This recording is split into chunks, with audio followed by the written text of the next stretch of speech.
Smart Bourse vous est présenté par Tikeo Capital.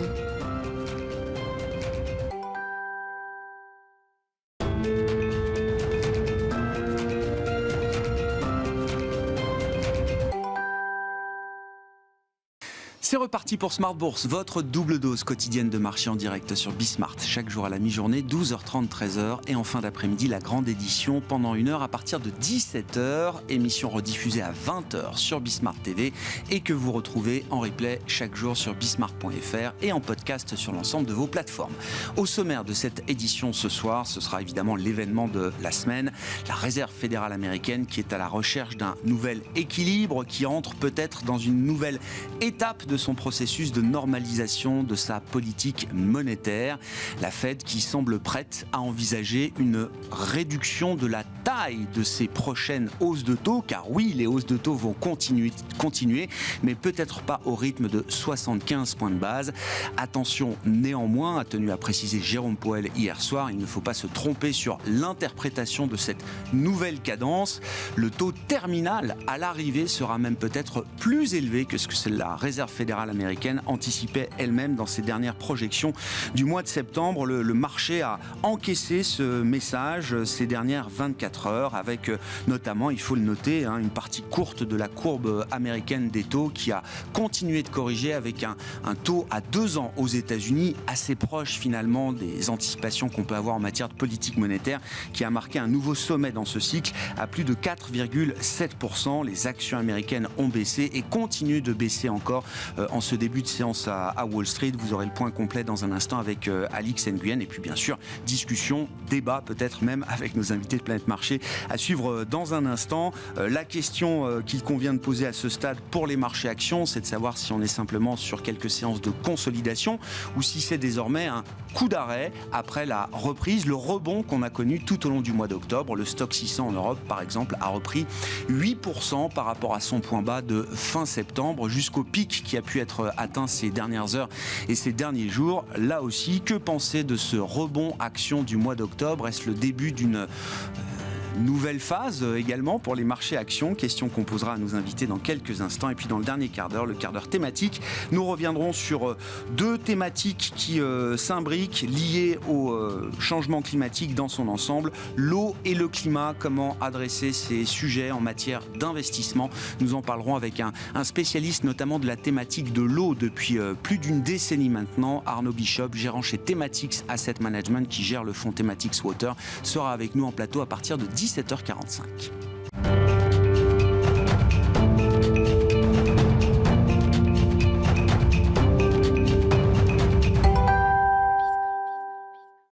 Mais d'abord, pour entamer cette émission, comme chaque soir, les infos clés de marché. Tendance, mon ami, avec Alix Nguyen. Alix, effectivement, une nouvelle séance de consolidation pour les marchés en Europe, avec du rouge à l'arrivée pour le CAC 40 à Paris. Oui, si les marchés sont toujours sous l'effet du discours offensif de Jérôme Powell hier vis-à-vis de l'inflation, aujourd'hui, la Bank of England lui emboîte le pas. L'institution remonte à nouveau ses taux pour la 8e fois d'affilée.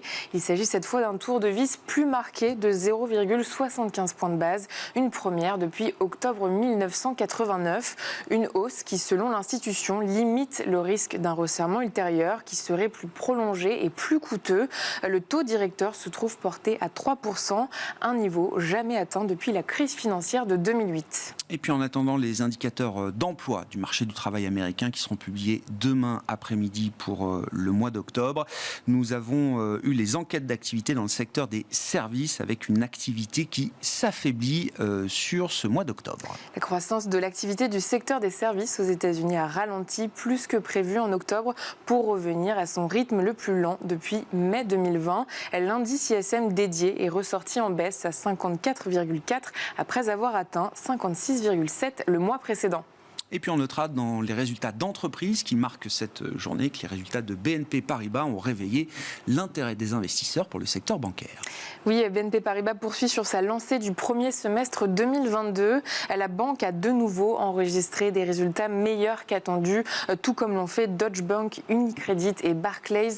Le bénéfice net de BNP Paribas a bondi de 10,3% par rapport au troisième trimestre 2021. Le rythme de croissance reste soutenu, bien supérieur supérieur à l'objectif de hausse moyenne annuelle de 7% du résultat net part du groupe fixé dans le plan stratégique 2025. Son titre est en nette hausse.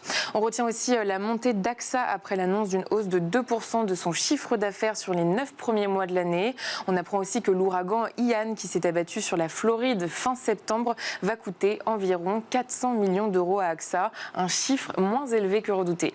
Enfin, un plongeon à signaler sur le marché parisien, celui de CGG. Il plonge de plus de 20%. Le groupe de services parapétroliers a publié un chiffre d'affaires en recul de 20% sur un an.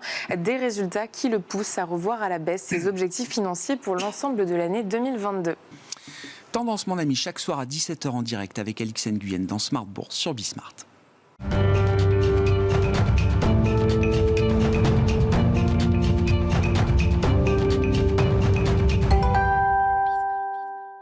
Trois invités avec nous chaque soir pour décrypter les mouvements de la planète marché. Yves Maillot est avec nous ce soir en plateau, président de YAM Capital. Bonsoir Yves. Bonsoir Grégoire. Merci d'être là. Merci à Sophie Chevalier d'être avec nous également. Bonsoir Sophie. Bonsoir Grégoire. Vous êtes gérante allocataire chez Dorval Asset Management et à vos côtés Zakaria Darwish, responsable des solutions taux et crédits de CPR Asset Management. Bonsoir Zakaria. Bonsoir.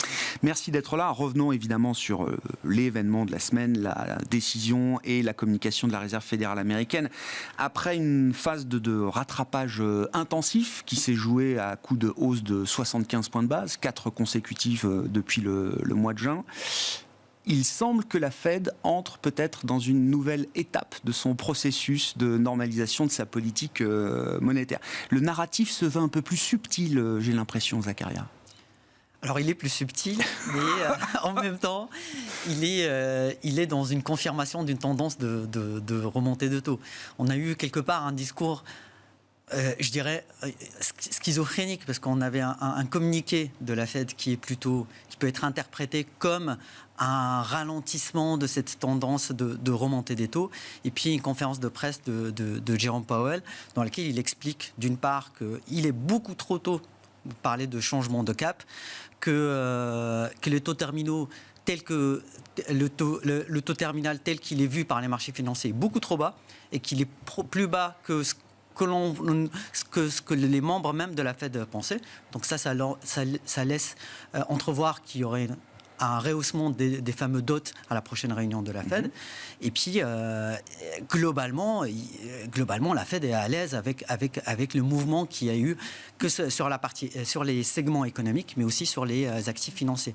Donc, quelque part, on a une modération, mais dans le sens où la Fed veut retrouver des marges de manœuvre pour ralentir ou réaccélérer, s'il le faut, sa normalisation de politique monétaire. Comment est-ce qu'il justifie, et on se garde bien effectivement d'employer une terminologie connotée dovish, puisque visiblement ça agace Jérôme Powell, cette histoire de pivot à ce stade en tout cas, donc on va essayer de mettre ce terme de côté pour l'instant, mais comment est-ce qu'il justifie que la Réserve fédérale américaine, alors que aucun des indicateurs qu'elle suit ne montre un affaiblissement de l'inflation à ce stade.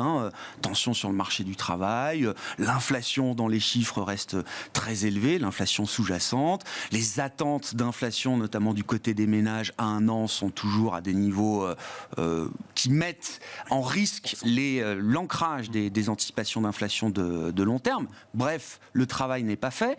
Comment est-ce qu'il justifie que la Fed soit néanmoins prête à envisager de réduire le rythme de ces hausses de taux, peut-être dès la prochaine réunion du mois de décembre? Alors, il met surtout en avant le fait que l'effet des hausses des taux d'intérêt est retardé dans le temps. Donc, c'est-à-dire qu'une hausse des taux d'intérêt maintenant ne va pas se voir tout de suite sur les chiffres. Mais encore une fois, il a vraiment plus mis l'accent pendant sa conférence de presse sur le côté, entre guillemets, au quiche, sur le fait que la Fed a encore du boulot à faire. Et effectivement, tout ce que vous soulignez comme indicateur pousse pour que ce mouvement continue.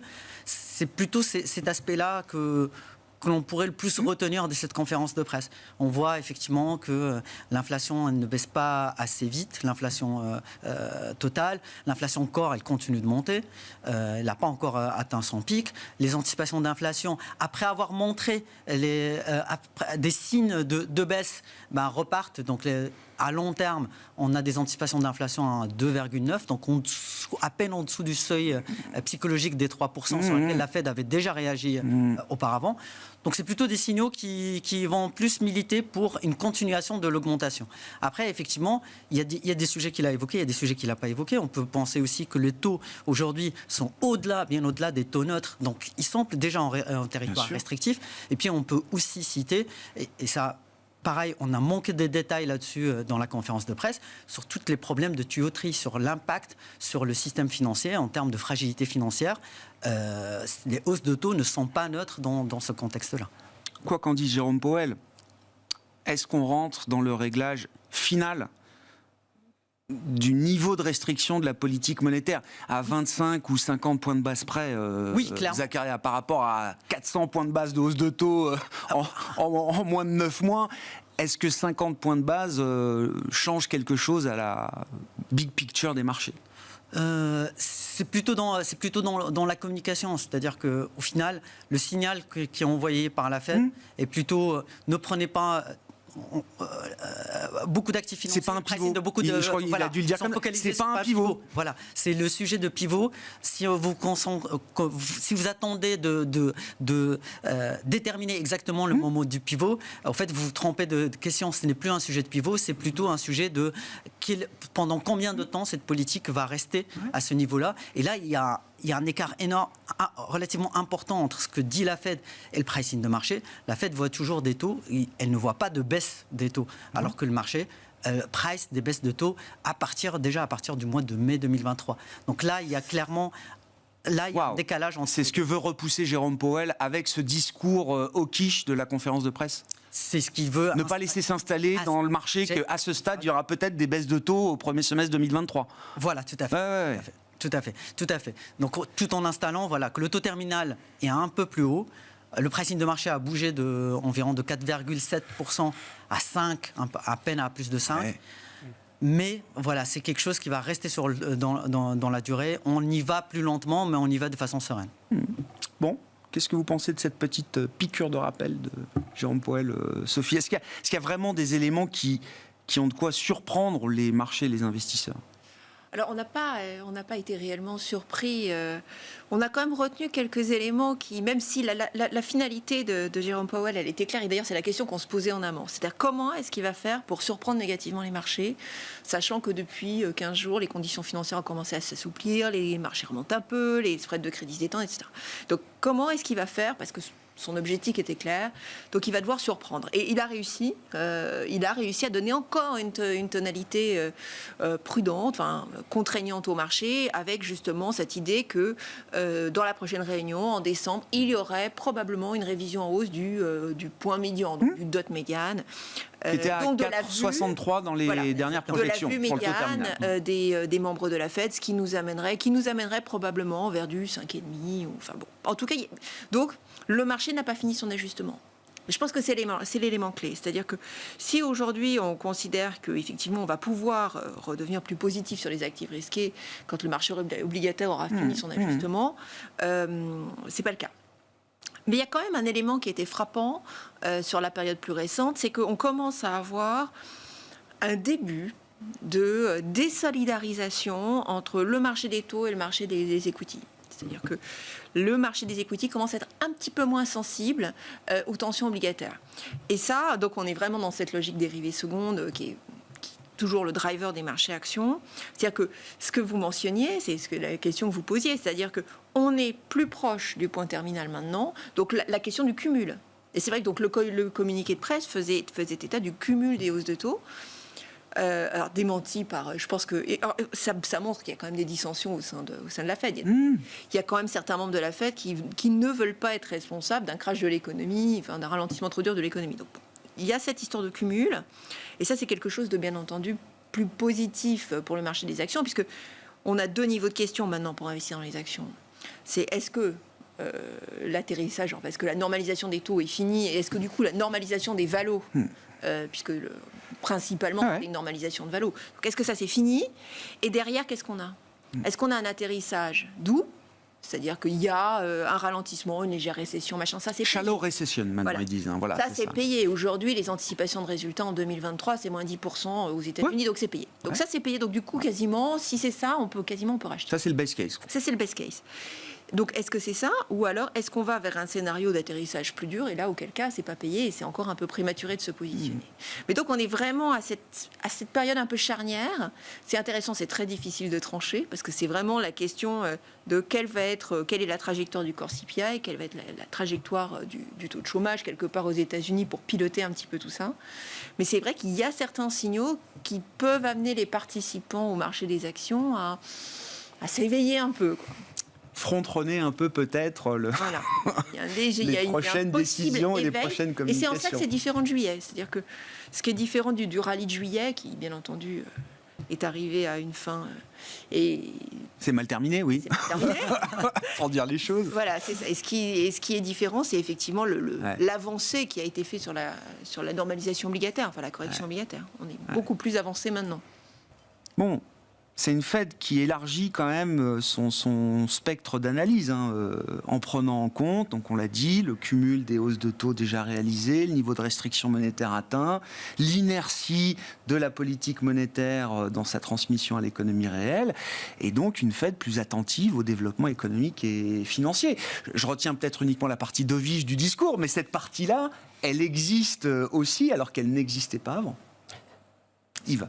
Qui est très intéressant. Moi, j'aime pas d'habitude commenter ce que font plus les journalistes, les commentateurs, la façon dont se passent les communications. Mais là, c'était quand même assez. Mais si, c'est intéressant, bien sûr que c'est assez révélateur, je trouve. En fait, il y a eu deux parties. Et d'ailleurs, lors de la première partie de la communication, qui était la communication, le message de la Fed, du board de la Fed, on a vu des marchés assez volatiles, mais réagir assez positivement pendant une demi-heure, une heure. Et ma lecture des choses, c'est que lorsqu'on est passé à la phase de conférence de presse, il y a eu quelques allusions effectivement au taux pivot. Et on a très nettement, enfin moi il me semble, senti que Powell voulait justement souffler le chaud et le froid. Il avait soufflé le chaud à travers ce communiqué qui effectivement nous indique que le navire est dur à manœuvrer, on se rapproche quand même des côtes et que là on va ralentir. C'est ça la réduction des problèmes. Risk management. Voilà. Sachant que moi, ça rejoint un peu, mais là, c'est ma lecture à moi et depuis très longtemps, c'est que de toute façon, personne n'en sait rien, et pas plus les membres du board de la Réserve fédérale. Après, ce qui compte, et dans tout ce qu'on commente, c'est une lecture très psychologique de la perception dont on a de ce qui va se passer et de ce que va faire la Fed. Voilà. Mais ce qui est très intéressant dans cette communication d'hier soir, c'est qu'il y a eu cette phase donc, de communiqué, qui effectivement était plutôt rassérénante pour le marché. Et puis la phase de réponse aux questions dans laquelle Powell, on a s'est senti obligé de durcir le ton et finalement quelque part a vraiment voulu limiter les surestimations, les surinterprétations du marché. Et c'est là que comment dirais-je, surtout le marché action d'ailleurs, plus que le marché obligataire ce soir, en particulier sur les titres de croissance, tech, etc., s'est mis à réagir et a fini en très forte baisse. Ça a commencé à mal tourner quand il a évoqué la possibilité d'un taux terminal plus élevé que ce que la Fed anticipait elle-même. Le marché était peut-être pas prêt à cette idée-là. C'est ça. Sachant que le taux terminal n'a cessé de progresser dans les anticipations depuis des mois et des mois maintenant. Dernière chose, parce que sur le fond quand même, ça fait peut-être des années qu'on parle que les banques centrales se préparent à un piège dans lequel, voilà, c'est ce qu'on commente aujourd'hui depuis quelques mois, elles y sont. Il faut bien avouer que surtout aux États-Unis, alors en Europe, on n'en est pas là, mais le mécanisme commence malheureusement un peu à se propager, à se construire. Le processus inflation est réellement là. Et c'est vraiment ce que Powell, les membres de la Fed ont réalisé il y a quelques mois, très tardivement, et qu'il faut effectivement lutter contre. Donc sur le fond, on est bien d'accord sur le fait que quel est le niveau de taux neutre, quel va être le niveau de stabilisation de l'inflation core dans les mois et années qui viennent, ça, très difficile à dire. Mais le sens de voyage est toujours très clair. Un vrai job de banquier central, c'est effectivement de faire ce que la Banque centrale et ce que fait Powell à travers sa communication et ses décisions de politique monétaire, c'est ce qui est réellement ce qui est en train de se mettre en place. Donc là, on est bien d'accord, avec comme limite de l'exercice.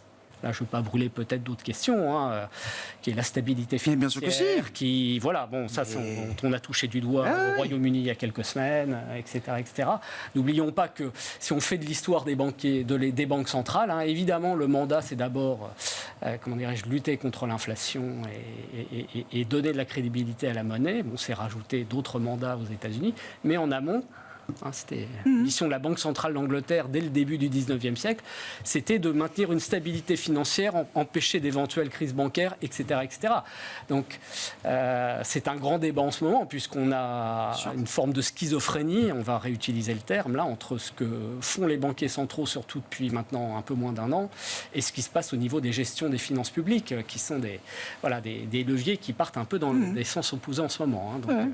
Non, mais ce risque pour la stabilité financière, il commence à être pris en compte de manière sérieuse. Il y a des papiers académiques, je crois que c'est la Fed de New York. Alors, on ne sait pas où est le taux neutre réel, on le saura a posteriori, mais on sait par contre que le taux qui permet de préserver la stabilité financière, ils appellent ça R double star. Oui. Ce taux-là, il est sans doute inférieur au R star, qui est le taux neutre réel. Donc ça montre bien effectivement... il y a un problème à partir d'un certain niveau de taux qui peut être celui de la stabilité financière. On est déjà dans cette phase-là, peut-être, Zaccaria ? Oui, parce qu'on... À ce niveau de restriction monétaire, comme on le disait. Oui, clairement. Clairement, je pense que la Fed, finalement, elle est dans un exercice, comme plusieurs banques centrales que vous citiez, elle est dans un exercice difficile où il faut qu'elle remonte les taux pour lutter contre l'inflation, tout en gérant cette fragilité-là. Et c'est pour ça que peut-être on n'a pas un programme, il n'y a que la BE qui se lance dans un programme de quantitative tightening, ce n'est pas pour rien, c'est parce que les marchés ne sont pas... Le système financier tel qu'il est fait aujourd'hui n'est pas encore capable d'absorber ce type d'opération-là.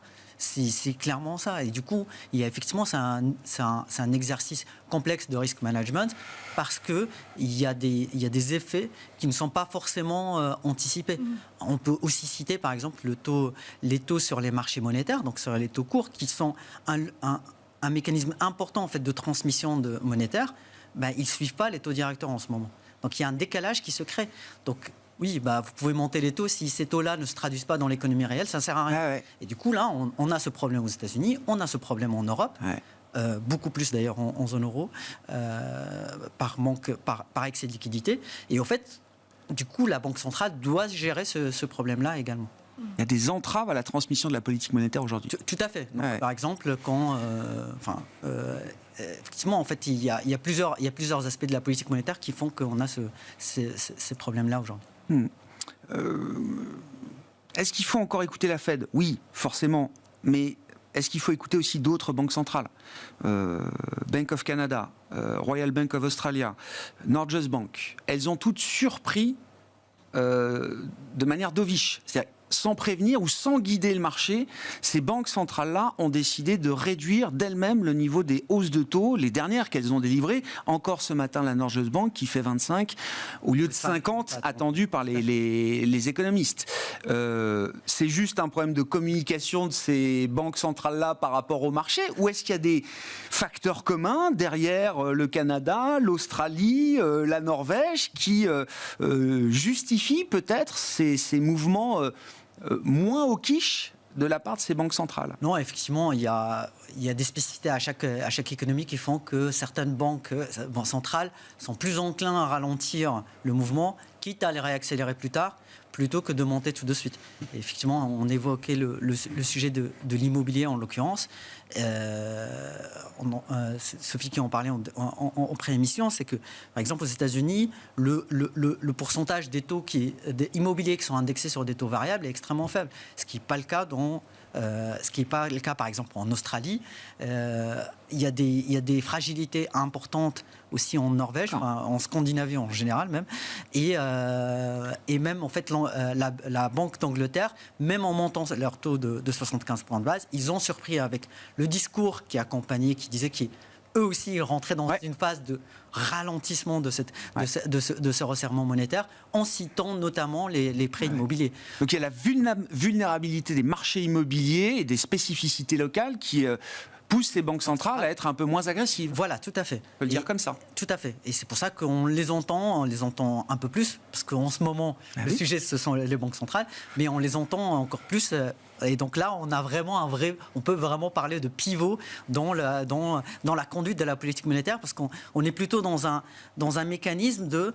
et d'ailleurs, la BE l'a souligné de façon assez surprenante, qu'ils étaient prêts à faire une pause dans leur hausse de taux avant de continuer. Ouais. Et c'est une autre. Et ils repoussent le taux terminal. Enfin, ils sont contre le pricing de marché du taux terminal au Royaume-Uni. Enfin, la Banque d'Angleterre estime que ce taux anticipé par le marché est trop élevé par rapport à ce qu'il sera réellement. Voilà, exactement. On a toute la palette. L'inverse de la Fed, de ce point de vue. Oui, exactement. On a toute la palette sur les banques centrales en ce moment. La Norvège a confirmé ce taux terminal.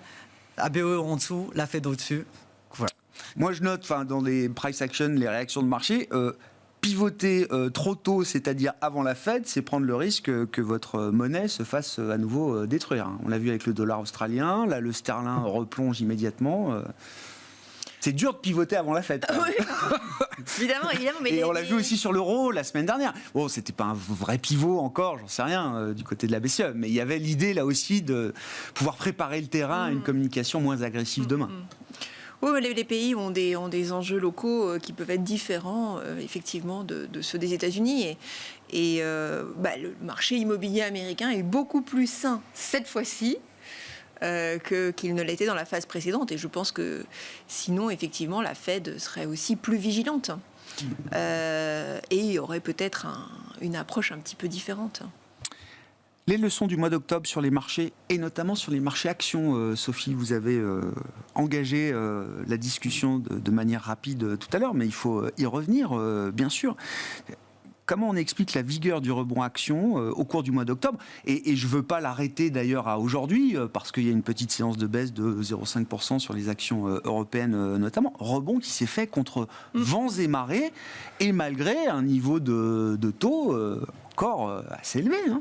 Alors déjà, quelles sont les différences avec la séquence de juillet ? Parce qu'on est dans une phase qui ressemble un petit peu... Alors la question, c'est bear market rally ou pas bear market rally, c'est-à-dire un rebond de marché baissier relativement court. La principale différence, et c'est pour ça que je parlais de déconnexion, de début de déconnexion avec le marché des taux, c'est justement cette réponse du marché action. On a eu un bear market rally en juillet, mais avec une détente du 10 ans américain de 100 points de base. Là, il a suffi de 20 points de base de détente pour effectivement engager un rebond plus important. Alors, il y a un élément qui me gêne, moi, dans la lecture de ce mouvement, quand même, c'est le fait qu'on était en pleine période de publication. Et que, comme d'habitude, donc les entreprises ont guidé, etc.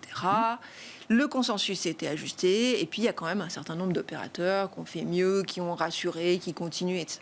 Bon, moi, je trouve que ça rend la lecture un petit peu plus floue de ce mouvement-là. C'est-à-dire c'est toujours une difficulté quand même de lire en tendance pure, de lire en période de publication. On peut avoir quand même des effets, sachant que, comme on le disait en antenne, en fait, l'économie va bien. On n'a pas encore aujourd'hui de ralentissement franc de l'économie. Donc, les entreprises, même s'ils ont un discours plus prudent, même si on révise en baisse les anticipations, les résultats sont bons. Ah oui. Et une des raisons pour lesquelles les résultats sont bons, c'est aussi que les résultats, c'est du nominal. Oui. C'est-à-dire qu'ils bénéficient de l'inflation. Il ne faut pas l'oublier. Donc, du coup, c'est une séquence un peu particulière. Quand même. Donc, je comprends. Je ne suis pas sûre qu'il faille... Il y a une forme d'illusion.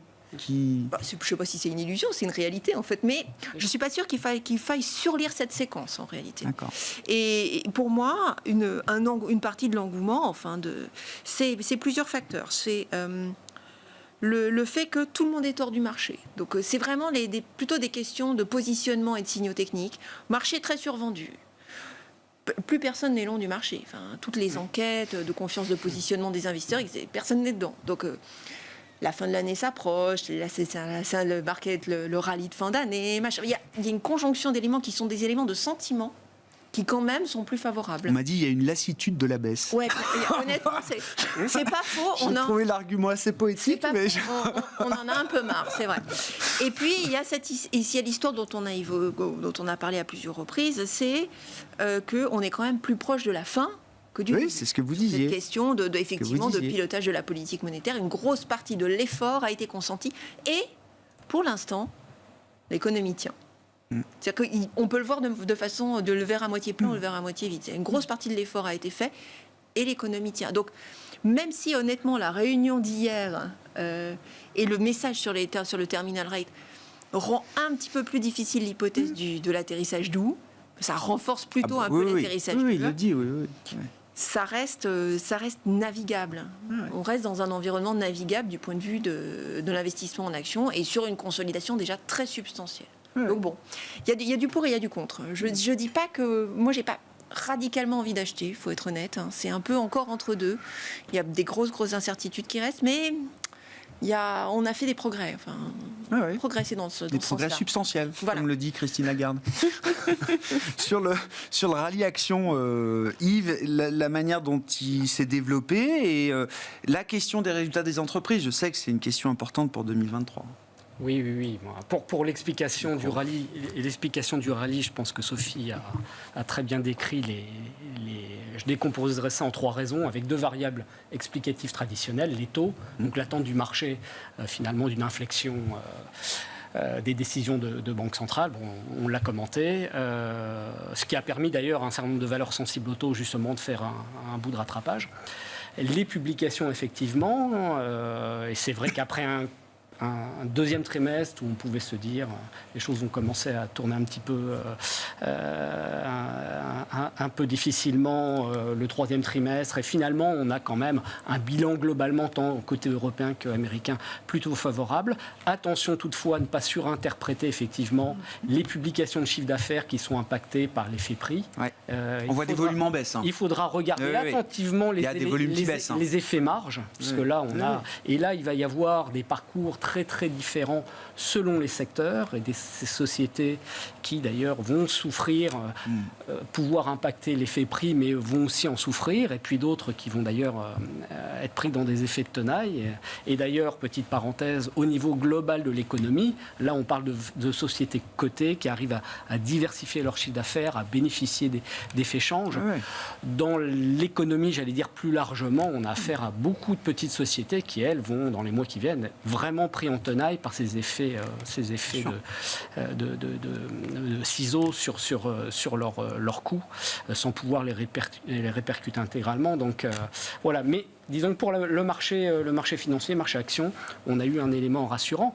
Et puis le dernier élément qui n'est pas fondamental, mais qui est probablement l'élément principal qui explique ce rallye d'octobre, finalement, les 2 premières variables explicatives étant peut-être presque plus des prétextes, des explications, mais c'est l'effet technique. C'est-à-dire que cette lassitude dont vous parliez, Grégoire, on la mesure sur le marché. C'est le degré d'investissement dans les portefeuilles, c'est les ratios call-put sur le marché américain qui avaient atteint des points bas tels qu'on les a connus en mars 2020 ou pendant la crise financière de 2008.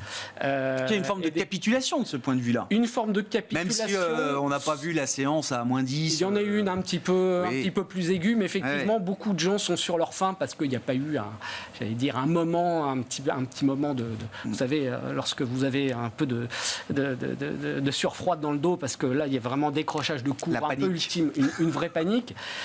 Mais peut-être parce que tout le monde l'attend, elle ne va pas se produire. Elle ne s'est pas produite, en tout cas, il y a quelques semaines. Donc voilà, cet élément technique et puis une séquence quand même de forte baisse depuis la mi-août jusqu'à ce mois d'octobre. Donc finalement, un effet technique, tout simplement. Alors je sais que c'est moins rassurant pour des investisseurs fondamentaux, mais c'est à mon sens l'élément principal qui explique ce qu'on a vécu. Après, pour les mois qui viennent, évidemment, là, les choses vont être un peu différentes, à mon sens, pour revenir à la première question, en ce sens qu'on devrait, on en a parlé, commencer à voir un peu le bout du tunnel sur les effets de politique monétaire sur la valorisation des actifs longs. En tout cas, ça va jouer, mais de moins en moins. C'est déjà ce qui se passe sur le marché. Et avoir de plus en plus, d'interrogations, secteur par secteur, valeur par valeur, sur les attentes de progression des résultats, s'il y a progression de résultats. Parce que moi, j'ai calculé qu'on était plutôt à une valorisation sur les actions en zone euro qui anticipe une dégradation de 20 à 25% des résultats en 2023. Mais c'est pas mal. Le PE, voilà, donc d'un strict point de vue de l'évaluation en Europe, on peut dire... a de la marge quand même. Voilà, on a de la marge. On est sur, si on se tient à la valorisation, le marché est attractif. Après, il faut regarder d'autres éléments pour juger de l'opportunité de rentrer sur le marché. Parce que factuellement, l'économie va bien, mais elle décélère.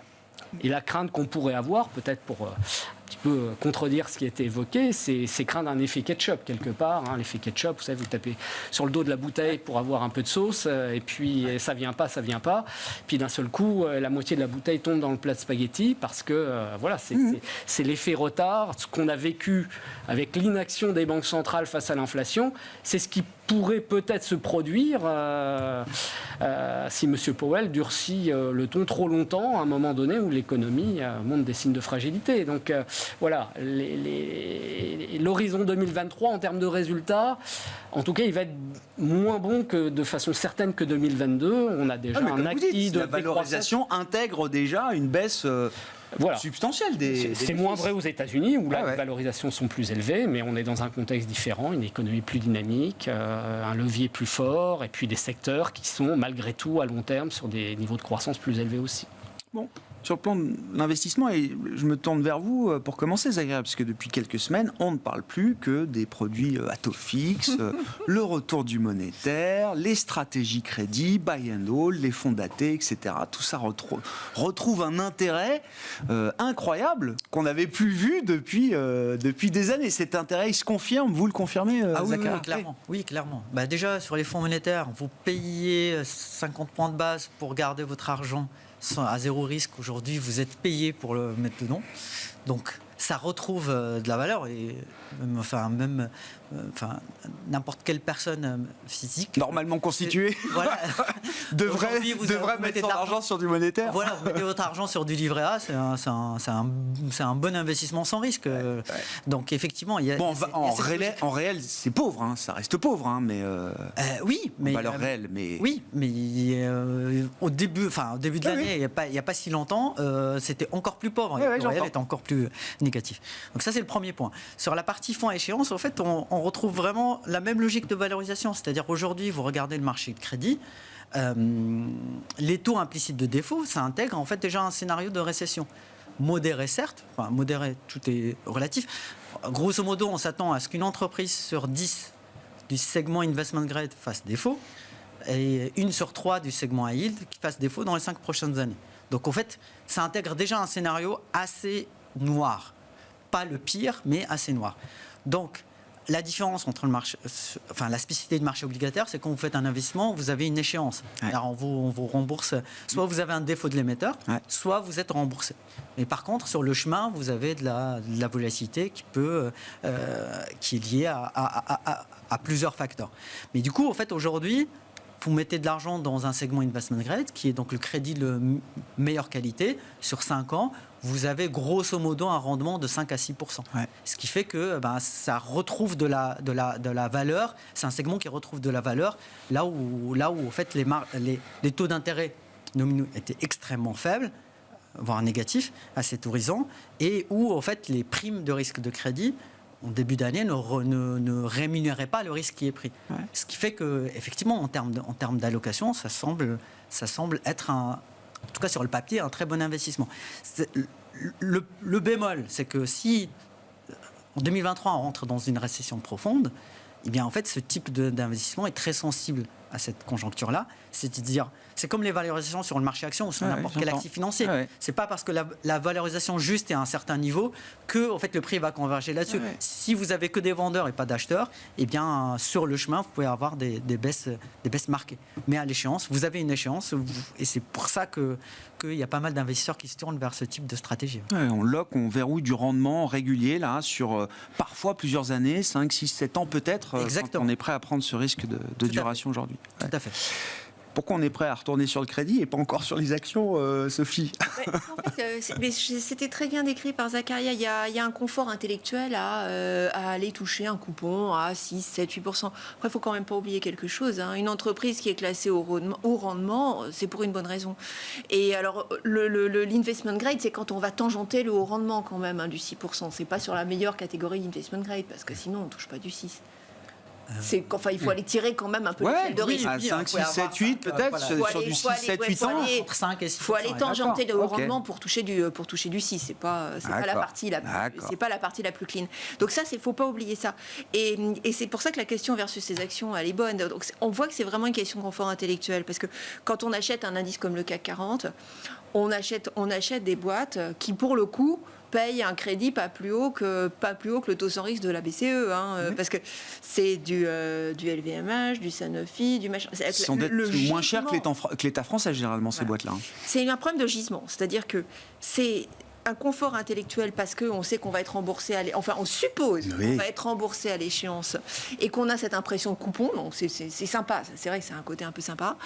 Il ne faut pas oublier que le gisement qui est derrière n'est pas forcément si qualitatif que ça, et que si on a un véritable accident cet hiver en Europe, ça va pas forcément être si fantastique que ça. Mais je dirais que quand on porte à l'échéance, et que si le produit est relativement bien conçu, c'est assez confortable. Donc c'est vraiment, pour moi, c'est une question de confort intellectuel. Après, il y a une perte d'opportunité. C'est-à-dire que si ça va si bien que ça, et que les spreads de crédit se resserrent beaucoup, les actions vont faire beaucoup mieux. Donc après, c'est une question de confort intellectuel, et parce que souvent, les porteurs, comme nous non plus, on n'aime pas trop ça, mais c'est la vol. Oui. Que les actions sont très volatiles. Les actifs crédits, surtout quand on achète des fonds à échéance, on ne regarde plus. On a vu la volatilité des taux cette année. Oui, mais quand on achète un fonds à échéance, on se dit qu'on va toucher son coupon. Oui. On n'y pense plus trop. Voilà, donc il y a une perte d'opportunité potentiellement versus les actions et versus l'inflation. Et puis, il y a effectivement le risque d'un atterrissage dur de l'économie où, là, même si on price déjà un ralentissement, c'est le cas des actions aussi. Vous disiez 20 à 30% de contraction des IPS en Europe. Voilà. Donc il y a ces éléments à prendre en ligne de compte. Nous, en mark-to-market, c'est-à-dire est-ce que dans une alloc on met du crédit? Pas encore. Ah ouais. Voilà. Non, mais c'est ça. Mais parce que nous, on se soucie du mark-to-market. C'est-à-dire qu'on est embêté par le fait qu'effectivement, il y a encore un risque. Ça puisse baisser encore un peu. En termes d'activité économique dans les mois à venir. Bon, après, à ce niveau de rendement, Zacharia, même si c'est des rendements qui couvrent un scénario de récession. Ça dépend du nombre de défauts. Oui, moderne. Enfin, 1 sur 3 dans le high yield à 5 ans. Justement, si on compare. Il y a un peu de marge pour, même en cas de scénario plus délétère, ces rendements-là, ils offrent déjà un peu de coussin quand même, j'imagine. Ah oui, mais clairement. Parce que pour donner juste un peu de perspective, sur le segment high yield, historiquement, c'est du 10% en fait, de taux de défaut. D'accord. Et sur l'investment grade, c'est moins de 0,5%. Pour donner un peu de perspective par rapport au taux de défaut qui sont implicites. Effectivement, en fait, ce type de produit, ça va être vraiment idéal pour les investisseurs qui ont un horizon de placement et sur lequel, effectivement, ils sont moins sensibles au chemin pour aller à l'horizon. L'horizon, il est plutôt, en termes de rendement, on a alloqué quelque chose. Il y a un risque sur ce rendement, effectivement, qui peut être lié au défaut. Mais globalement, ça reste la capacité de loquer un rendement à un certain niveau, ça reste quand même quelque chose qui est assez spécifique, unique pour ce moment-là. Yves, en matière d'investissement, alors on a prononcé l'éloge funèbre des GAFAM la semaine dernière. Non, mais est-ce que vous voulez apporter votre contribution à cet enterrement de première classe? Non, mais l'idée, ça fait quelque temps que les GAFAM vont moins bien et ne surperforment plus.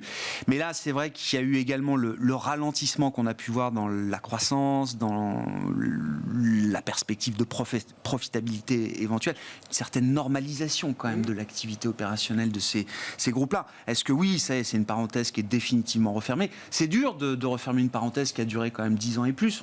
Les investisseurs peuvent se sentir un peu orphelins si les GAFAM ne sont plus. Je parle du statut boursier. Il y a beaucoup de choses à dire. Moi, je ne fermerai pas la parenthèse. Je suis sur les marchés depuis pas mal de temps. J'ai souvenir que Apple... Des parenthèses qu'on ferme et qu'on rouvre, vous en avez vu, oui. Exactement. Mais exactement, parce que Apple, je regardais Apple entre son cours, là je fais référence à la phase de ce qu'on a appelé la bulle Internet et de son éclatement, entre son point haut de l'année 2000 et son point bas à peine 2 ans après, a reculé de 80%. Donc on a pu fermer la parenthèse quelquefois lors de commentaires qu'on n'a pas eu ensemble à l'époque, mais qu'on aurait pu avoir.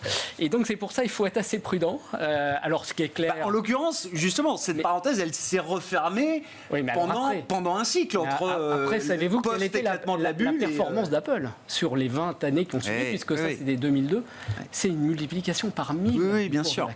C'est astronomique. Mais c'est à partir quand même de l'époque QI que ça y est, là ça décolle, évidemment, et il ne faut surtout pas pronostiquer des mouvements similaires dans les 20 années qui viennent sur ces grandes valeurs. D'abord parce qu'elles ont pris une taille considérable, en particulier Apple, mais aussi Microsoft qui a continué son parcours, Alphabet, Google. Bon, ce qu'il faut dire, c'est que les valorisations pour un certain nombre d'entre elles étaient très élevées, que l'effet taux a eu un impact massif.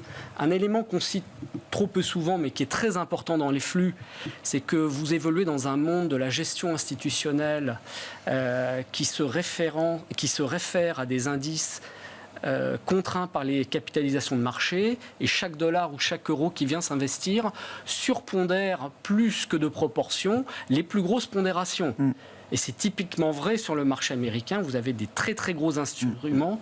Je pense à un très gros tracker sur le Nasdaq qui pèse plusieurs centaines de milliards de dollars, qui est concentré sur les valeurs tech. Et les flux de capitaux ont un impact aussi important sur les mouvements de ces titres. Et puis ce qu'il faut rajouter enfin, c'est qu'entre ce qui s'est passé et ce qui va se passer en avenir sur Facebook, Meta, sur Alphabet, Google et sur Apple, là on est sur des sujets en réalité très différents.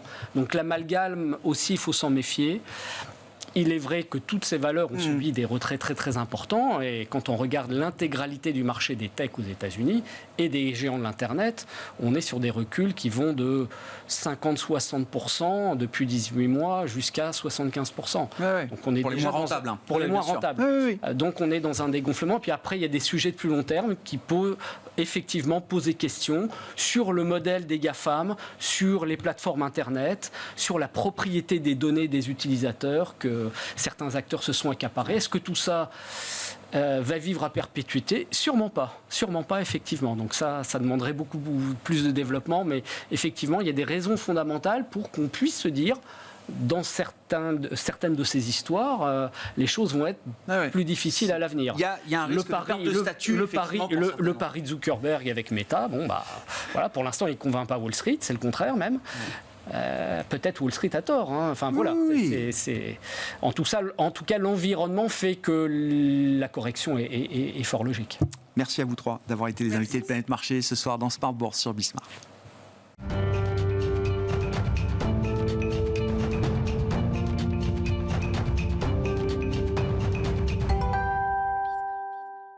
Le dernier quart d'heure de Smart Bourse, chaque soir, c'est le quart d'heure thématique. Le thème ce soir, c'est celui de l'eau, avec un spécialiste de l'investissement thématique dans l'eau notamment, Arnaud Bishop, qui est à mes côtés, gérant chez Thematics Asset Management. Bonsoir Arnaud. Merci d'être là. Vous pilotez notamment chez Thematics AM la stratégie, le fonds dédié à l'eau, Thematics Water. Les investisseurs et les marchés ne sont pas complètement déconnectés de l'actualité, et je voulais commencer effectivement par l'expérience estivale qu'on a pu tous vivre de manière plus ou moins proche, directement ou indirectement cet été. Et quand je dis l'expérience estivale, je parle de l'expérience estivale en Europe, dans nos économies, au climat dit tempéré. On a vu des sujets liés à l'eau, et l'actualité est encore marquée par ce débat autour de la question de l'eau, un stress hydrique majeur, le niveau du Rhin comme chaque année depuis quelques années maintenant, mais également des problèmes de sécheresse très importants sur le territoire français en l'occurrence, mais pas que. Comment est-ce que cette actualité-là et la montée de cette actualité dans le débat public, Arnaud, résonne à vos oreilles d'investisseurs qualifiés et spécialisés sur cette thématique de l'eau depuis plus d'une décennie maintenant? Ouais, alors effectivement, cet été, selon que vous étiez en vacances au bord de la mer ou à la montagne ou au bureau, vous l'avez ressenti certainement de manière différente. Mais j'ai envie de vous dire, on vous l'avait dit, on vous le dit depuis pas mal de temps maintenant, il y a à l'échelle globale un vrai sujet sur l'eau. Est-ce que l'eau est disponible? Est-ce qu'on va pouvoir partager cette ressource entre les différents usages qui requièrent de plus en plus d'eau? Et cet été, on a plutôt parlé de pénurie d'eau, de sécheresse. À d'autres moments, on parlera d'abondance d'eau et d'inondation. Et concrètement, c'est simplement un révélateur de ce qui nous attend dans le futur et qui est lié aussi au changement climatique. On pensait que c'était réservé alors pour la mousson, notamment à des zones asiatiques, d'Asie du Sud-Est ou autres. Pour la sécheresse, on pensait que c'était la Californie. Là, on l'a vécu chez nous en Europe. Et on a vu le nombre d'industries et de secteurs d'activité qui ont été impactés. Du tourisme, en passant par l'industrie, l'agriculture, évidemment. Le débat s'est invité violemment quand même, je trouve. Ouais, c'est clair que c'est venu frapper à notre porte. Ouais. On avait tous en tête, la Californie fait face à des sécheresses maintenant depuis plusieurs années de manière récurrente. Je veux dire comme ça, c'est un marronnier pour les journalistes, ça. Voilà. Non, mais c'est sérieusement. Il y a d'autres géographies. Je pense à la ville du Cap, en Afrique du Sud, qui il y a quelques années s'est retrouvée à quelques jours de ne plus avoir d'eau disponible. Et d'un seul coup, on se rend compte qu'en France, c'est possible. Alors, ce n'était pas des villes de la taille du Cap, c'est des petites communes, mais il y a plus d'une centaine de communes courant août qui n'avaient plus d'eau au robinet. Et ça, je pense que c'est quelque chose qui, pour un Français, pour un Européen, est assez choquant, même si ce qu'on dit aussi, c'est que c'est quelque chose qui est beaucoup plus monnaie courante dans les autres géographies globales. Mais clairement, la pénurie d'eau, cet été, s'est rappelée à tous. Et on a vu que c'était pas seulement... mince, je peux plus prendre mon robinet pour boire et j'ai plus accès à cette partie de mon alimentation et de mon bien-être. On s'est rendu compte que ça avait des effets effectivement sur l'économie en particulier et sur l'agriculture de manière très pointue. Comment est-ce que, encore une fois, comment est-ce que l'investisseur raisonne par rapport à cette situation ? Ça veut dire que la question de l'eau, la question du stress hydrique, voire de l'abondance d'eau peut-être demain, va être prise de plus en plus au sérieux en Europe par les entreprises qui opèrent en Europe, par les pouvoirs publics qui sont les policy makers aujourd'hui ? Alors effectivement, ça ne va pas se matérialiser comme ça du jour au lendemain, mais clairement, ça a été un rappel qu'il faut qu'il y ait des choses qui évoluent. Il y a des investissements qui doivent être faits. Il y a notamment besoin de renouveler les infrastructures existantes pour notamment éviter les fuites, parce que toute cette eau que vous allez produire et qui se perd dans le réseau, on estime en France à un peu plus de 20% le volume d'eau qui est la déperdition dans les réseaux. Alors, il retourne dans le milieu naturel. L'eau, elle disparaît pas. Toujours son chemin. Mais en revanche, on a quand même payé de l'énergie. Et dans le contexte actuel, c'est quelque chose d'important pour aller pomper cette ressource, pour la traiter, pour la mettre dans ce réseau. Et au bout du compte, il n'y en a que 80% qui arrivent chez l'utilisateur. Donc ça, c'est un vrai sujet, le renouvellement des infrastructures. Mais il y a aussi toute la réflexion autour de est-ce que demain, il ne serait pas pertinent en Europe aussi de réutiliser l'eau ? Parce que, en fait, aujourd'hui, j'avais une citation qui me vient en tête d'un expert dans le secteur de l'eau qui disait le drame pour l'eau potable, c'est que ça mesure 20 cm. C'est-à-dire que l'eau potable, ça met des kilomètres à arriver chez vous. Vous ouvrez le robinet, 20 cm plus bas, au niveau de la bombe de l'évier, et c'est un déchet. C'est quelque chose qu'on va récupérer pour mettre dans les eaux usées.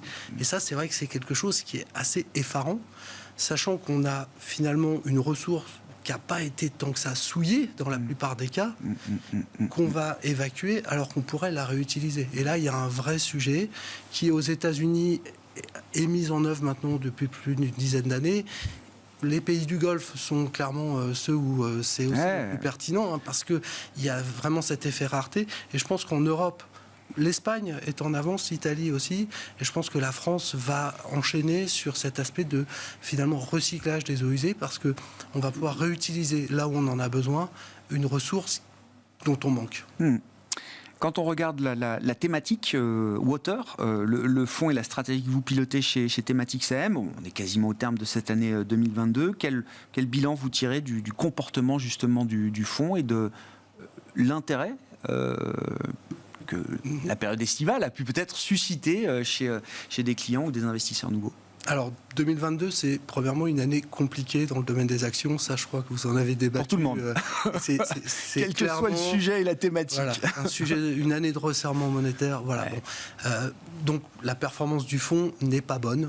Si je regarde en absolu, c'est clair que c'est une année difficile. Après, beaucoup de très belles années. Donc, avoir un reset de temps en temps, ça fait pas de mal. Même si, moi-même étant investi, on le ressent au niveau de nos économies, bien sûr. Maintenant, si je regarde effectivement cette thématique de l'eau en relatif par rapport au marché, ce qu'on a observé, c'est vraiment 2 phases cette année. Un début d'année extrêmement complexe, où on a sous-performé de manière extrêmement importante, de l'ordre de 10% de sous-performance par rapport aux indices mondiaux, notamment parce qu'on n'a aucune exposition à l'énergie, aux sociétés financières, à toutes ces activités cycliques qui ont fortement rebondi en début d'année. En revanche, depuis, j'ai envie de dire, le 15 février, on retrouve un comportement qui est beaucoup plus finalement normal, celui que j'attends moi en tant que gérant, avec plusieurs, comme vous le disiez, plus d'une décennie maintenant dans le secteur, c'est-à-dire un comportement de croissance défensive. Le secteur de l'eau, c'est un secteur qui offre de la visibilité. On parlait de la sécheresse qui a eu lieu cet été, ça ne va pas se matérialiser dans les comptes des entreprises, même si on fait des investissements demain, ça va prendre du temps. Donc la bonne nouvelle, c'est que ce qu'on a vécu, ça va avoir eu des effets qui vont se répercuter. Ça va se diffuser lentement, 2024, mais longtemps. Voilà, pendant longtemps. Et aujourd'hui, quand je vous disais, on a eu finalement un comportement plus que tel que celui que j'attendais sur cette deuxième partie de l'année, qui a commencé le 15 février, donc c'est finalement pas si mal, parce qu'on est en novembre. C'est une surperformance de nouveau par rapport au marché, parce qu'effectivement, on a cette visibilité. Et ce dont on bénéficie aujourd'hui, c'est pas cet été, parce que le 15 février, on ne savait pas ce qui allait se passer cet été. Mais en revanche, c'est quoi? Ce sont les plans d'infrastructure qui ont été annoncés, par exemple, aux États-Unis pendant la crise du Covid, en Europe, où finalement, tout le monde se dit il faut qu'on mette de l'argent public pour soutenir nos économies et pour s'adapter à ce changement climatique qui va nous impacter dans les années qui viennent. Et c'est ça qu'on observe. On a des titres, effectivement, que ce soit dans le secteur de la distribution des équipements, dans le secteur de l'eau, ou des producteurs de tuyaux, de choses assez basiques, qui, cette année, fonctionnent pas si mal, parce qu'elles ont cette visibilité dans leur book, dans leur carnet de commandes. Ah oui, j'entends. À propos de climat, on terminera là-dessus, Arnaud, sous forme de teaser d'ailleurs, parce que Thématique-SEM est est sur le point de lancer une stratégie purement dédiée au climat. Elle est en train d'être éprouvée chez vous en ce moment, je crois, Arnaud, avec une idée qui vous différencie un petit peu, des stratégies climat qui sont massivement tournées vers la question de l'énergie et de l'énergie renouvelable. Votre approche est un peu différente. Vous voulez vous engager ou accompagner des entreprises qui sont, selon vous, les plus crédibles et les plus engagées, justement, sur l'atteinte des objectifs climatiques qu'elles ont pu se fixer. Voilà, effectivement, alors le secteur de l'eau que je gère, c'est un secteur qui est relativement mature, qu'on connaît bien, même si on a encore beaucoup de convictions. En tant que société de gestion, on veut aussi accompagner des choses qui changent. Et clairement, aujourd'hui, ce qu'on observe, c'est que le changement climatique, c'est quelque chose qui impacte tout le monde. Et les entreprises en particulier doivent aujourd'hui se positionner pour réduire leurs émissions. On a les accords de Paris qui ont été signés maintenant il y a plusieurs années, qui envisagent une réduction effectivement assez drastique des émissions de l'ensemble des acteurs à l'échelle globale. Donc ça implique que les entreprises privées fassent aussi leur part du travail.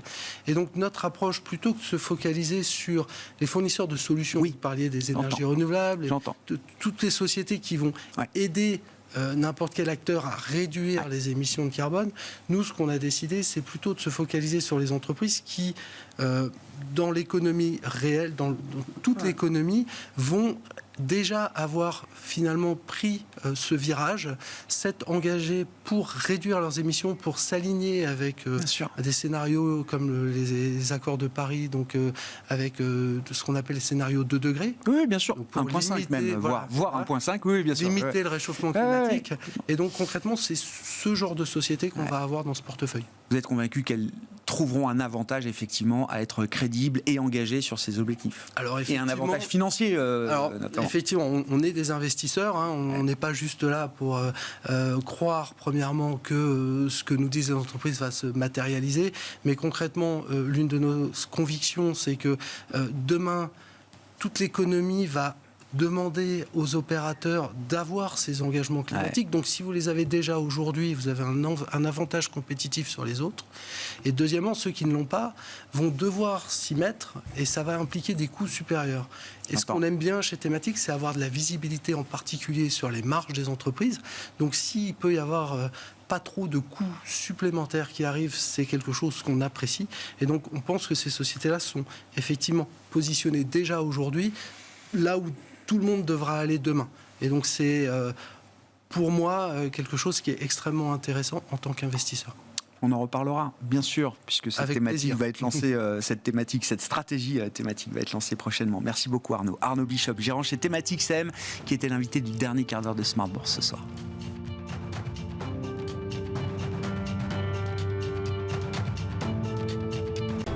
Smart Bourse vous a été présenté par Tikeo Capital.